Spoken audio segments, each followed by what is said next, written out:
High everyone, welcome to another video. Abul আবিয়ারি নতুন একটা ভিডিওতে আপনাদের প্রত্যেকে স্বাগত জানাই।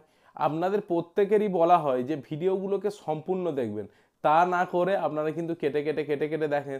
তার জন্যই অনেক পয়েন্ট আছে কিন্তু আপনারা মিস করে যান। কেন বলছি এই কথাটা? কারণ এই 3 থেকে 4 দিন আগে আমি একটা ভিডিও আপলোড করেছিলাম, আপনারা অনেকেই দেখেছেন অনেকেই দেখেননি, যে লোটিনো ককটেলের পা হচ্ছে প্যারালাইজড হয়ে গেছে, এগ আটকে গিয়েছিল, সেটা বের করার ফলে পা প্যারালাইজড হয়ে গেছে। সেটাই কিভাবে আমি ট্রিটমেন্ট করলাম সেই বিষয়টা সম্পূর্ণ করা হয়েছিল। তারপরেও কিন্তু অনেকে আছে কমেন্ট করছে যে দাদা কীভাবে পা প্যারালাইজড হয়ে গেছে, এই হয়েছে, হোয়াটসঅ্যাপ করেছে, কি করব। আপনারা স্ক্রিনে দেখতে পাচ্ছেন যে ভালো করে লক্ষ্য করে দেখুন যে স্ক্রিনে আপনারা যেটা দেখতে পাচ্ছেন যে একটা লোটিনো ককাটেল, তার পা দুটো পুরো একদম এরকম কাছাকাছি হয়ে সে কোনো রকমভাবে ভারী দিতে পারছে না, মানে দাঁড়াতেই পারছে না, কোনো রকমভাবে ঠোঁটটা দিয়ে সে কিন্তু কেজে কোনো রকমে আটকে সে কোনো রকমে কিন্তু ভার দিয়ে আছে।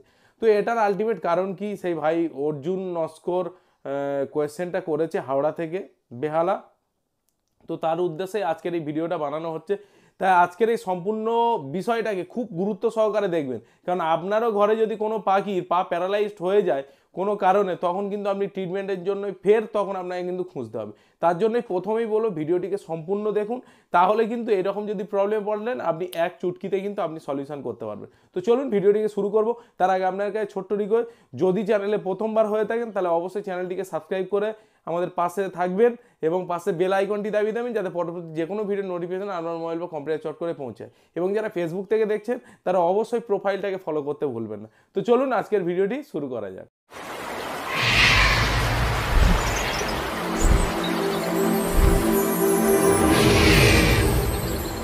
অর্জুন নস্কর ভাইকে প্রথমেই বলবো, তোমার যে ককাটেলটা আছে ওই ককাটেলের যে ট্রেটা আছে না, ওই ট্রেটা কিন্তু খুবই নোংরা।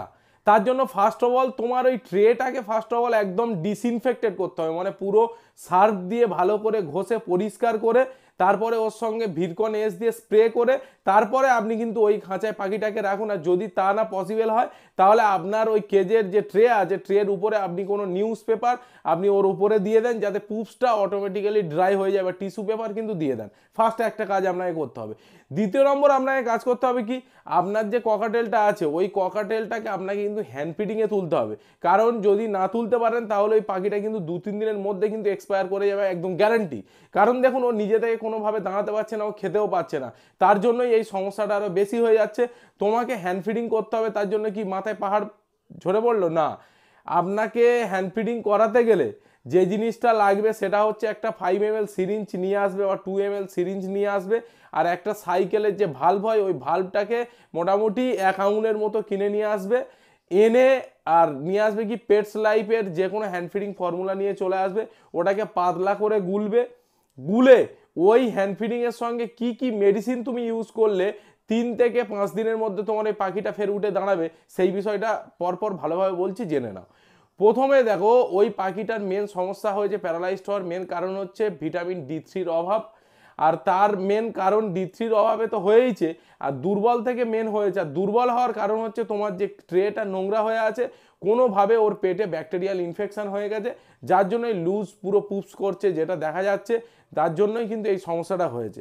তো এবারে বলি সমাধানটা কি হবে। প্রথমত ওকে প্লেন সিড দেবে, কোনো রকমের মিক্সিং কিছু দেবে না, কেনারি হোক বা এও, প্লেন হচ্ছে সিড ওকে প্রোভাইড করবে, যদি খেতে পারে ভালো, আর না হলে তোমাকে হ্যান্ড ফিডিং করাতে হবে। হ্যান্ড ফিডিংয়ের মধ্যে যে জিনিসটা নেবে, উষ্ণ গরম জলের সঙ্গে হ্যান্ড ফিডিং দেবে, তার সঙ্গে তুমি দেবে ফার্স্ট দেবে vitamin D3 drop.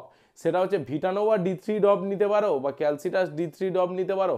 Vitamin D3 drop ওর মধ্যে 2 ফোঁটা দেবে, একবার যে হ্যান্ড ফিডিং ফর্মুলা করবে তার মধ্যে 2 ফোঁটা হচ্ছে ভিটানোভা D3 ড্রপ দেবে।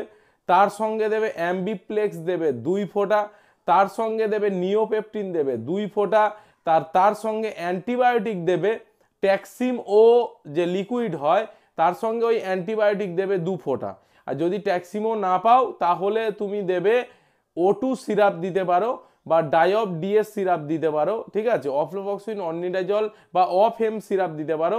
এই তিনটের মধ্যে যে কোনো একটা নিয়ে 2 ফোঁটা পুরোটাকে হ্যান্ড ফিডিং ফর্মুলা পুরো মিক্সিং করিয়ে ওই পাখিটাকে এইভাবে দিনে 3 বার করে হ্যান্ড ফিডিং তোমায় কিন্তু করাতে হবে। তাহলেই পাখিটা দিনে 3 থেকে 4 বার হ্যান্ড ফিডিং করানোর পরে ওই পাখিটা পুরোপুরি 3-4 দিনের মধ্যে কিন্তু সুস্থ হয়ে যাবে।